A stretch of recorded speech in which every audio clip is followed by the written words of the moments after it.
Lona ngumhlengi Ngcobo wasemthandeni KwaMaphumulo enyakatho yeTheku. Uqhamuka endaweni yasemakhaya lapho engekho khona amathuba emisebenzi.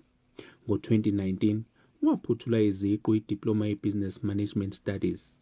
Kodwa njengabanye abantu abasha abaneziqu abawutholi umsebenzi, uNgcobo wabona kungcono ukuthi aqale ibhizinisi lokulima ngemuva kwezinyanga ehleli ekhaya.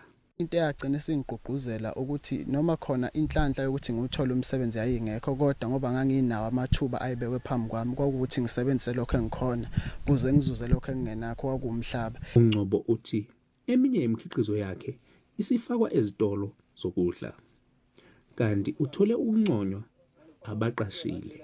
Sisasebenza nje okwamanje, kodwa umuntu uhlomula nje just lokho ukuthi akwazi ayiphelise okwamanje, but with the hope ukuthi sinethemba lokuthi mhlambe ngelinye ilanga kuzothuthuka kancane umuntu akwazi ukuhlomula lokho ongakwazi ukumphelisa okusezingeni elicishe libe phezudlwana kunalokho esiphila ngakho. Uhulumeni wesifundazwe uthi kumele zisekelwe izinhlelo ezinjena ukuze kuncishiswe ukuntuleka kwemisebenzi. Enye into iprogram esinayo iprogram leyo yokubekwa kwabantwana laba sebefundile sithi babiza ngokuthi ama-unemployed graduate, ukuthi sibanikezele amafama ukuba bahambe bayosebenza lapho kulawo mafama bathole ulwazi olumanje oselu-practical. Mlondi Khatebe, SABC News, KwaMaphumulo.